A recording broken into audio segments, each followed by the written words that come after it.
ఇంట్లో వాళ్లంతా ఉద్యోగం చేయమంటే వ్యాపారవేత్తనవుతానని చెప్పింది. అయితే ముందు నష్టాలే వెక్కిరించాయి. ఏడాదిలోపే ఆస్తి అమ్మాల్సి వచ్చింది. విమర్శలు, అవమానాలను ధైర్యంగా ఎదుర్కొంటూనే ఇంట్లో శీతల పానీయాల తయారీ ప్రారంభించి 7 ఏళ్లలో కోట్ల రూపాయల వార్షికాదాయాన్ని అందుకునే స్థాయికెదిగింది. ఆసక్తి, పట్టుదల ఉంటే ఏదైనా సాధ్యమే అంటున్న లలితా సంజయ్ ఖేరే స్ఫూర్తి కథనమిది. చదువు పూర్తయిన తర్వాత సంజయ్ ఖేరేతో లలితకు వివాహమైంది. పూణెకు చెందిన ఈమెకు చిన్నప్పట్నుంచి వ్యాపారవేత్త కావాలనే కల. అత్తింట్లో పరిస్థితేమో ఇందుకు విరుద్ధం. ఉద్యోగం చేసి నెల పూర్తయ్యేసరికి జీతం తీసుకుంటే చాలనేది అత్తమామల అభిప్రాయం. తనేమో సొంతంగా వ్యాపారం చేస్తానని పట్టుబట్టింది. 2 ఏళ్ల తర్వాత భర్త ప్రోత్సాహంతో పుట్టగొడుగుల పెంపకంలోకి అడుగుపెట్టింది. లాభాల మాట అటుంచి కనీసం పెట్టుబడి కూడా చేతికి రాలేదు. ఇక తనకు తెలిసిందేదైనా చెయ్యాలనుకుని టమాటో కచ్చెప్, టూటీ ఫ్రూటీ తయారీ మొదలుపెట్టింది. దీనికోసం అప్పు తెచ్చి పెట్టుబడి పెట్టింది. తిరిగి నష్టమొచ్చింది. అప్పులు తీర్చడానికి ఉంటున్న ఇంటినే అమ్మాల్సి వచ్చింది. ఎలాగో అప్పులన్నీ తీర్చి అద్దె ఇంటికి చేరుకుందామె కుటుంబం.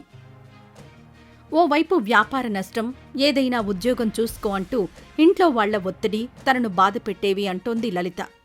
నీకేదైనా చేయగలిగే సామర్థ్యం ఉంది, అనుకున్నది సాధిస్తావు, అయితే సమయం కలిసి రావడం లేదు అని మా వారు ఓదార్చేవారు. ఈసారి ఏదైనా శీతల పానీయం తయారీ ప్రారంభించాలని ఆలోచించా. రకరకాల ప్రయోగాల తరువాత 1995లో కోకం షర్బత్ మొదలుపెట్టాం. అదే ఏడాది నేను రెండోసారి గర్భం దాల్చా. నేను ప్రసవించేసరికి ఈ వ్యాపారం కూడా అటకెక్కింది. ఈ పానీయానికి చాలా ఆర్డర్లొచ్చేవి. దీంతోపాటు టొమాటో కచెప్ తయారీ కూడా మొదలుపెట్టాం. అంతా బాగానే ఉందనుకున్నాం. వ్యాపారానికి కొత్త కావడంతో వినియోగదారుల నుంచి నగదు వసూలు చేయలేకపోయాం. ఈసారి నష్టం మాకు కొత్త పాఠాలను నేర్పింది. అయితే కోకం పానీయం వల్ల చాలా ఆరోగ్యపరమైన ప్రయోజనాలున్నాయి. అసిడిటీ, జీర్ణ సంబంధిత సమస్యలున్నవారు దీన్ని తీసుకుంటే వెంటనే ఉపశమనాన్ని పొందొచ్చు. ఈ ఉత్పత్తిని వినియోగదారుడికి చేర్చడమే కాదు, నగదు వసూళ్ల విషయంలో ఎక్కడ తడబడుతున్నామో గుర్తించడానికి ప్రయత్నించాం అని చెబుతోంది లలిత. మొదటి ఏడాది నష్టం వచ్చినా రెండో ఏడాది తిరిగి తయారీ ప్రారంభించింది లలిత. మరోసారి ప్రయత్నించి చూద్దామనుకుంటూ తయారు చేసిన ఈ ఉత్పత్తికి ఈసారి కూడా సేల్స్ వచ్చాయి.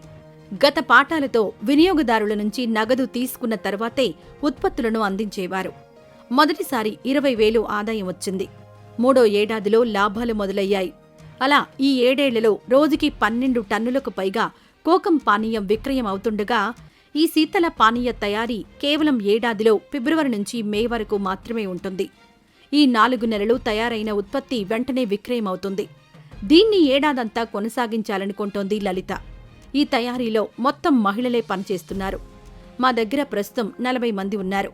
దేశవ్యాప్తంగా మాకు డిస్ట్రిబ్యూటర్స్తో పాటు Big Basket, Reliance Fresh, DMart, Star Bazaar ద్వారానూ మా ఉత్పత్తి విక్రయమవుతోంది అని అంటున్న క్వీన్ ఆఫ్ కోకం 50 ఏళ్ల లలిత వ్యాపార ప్రయాణం స్ఫూర్తిదాయకం.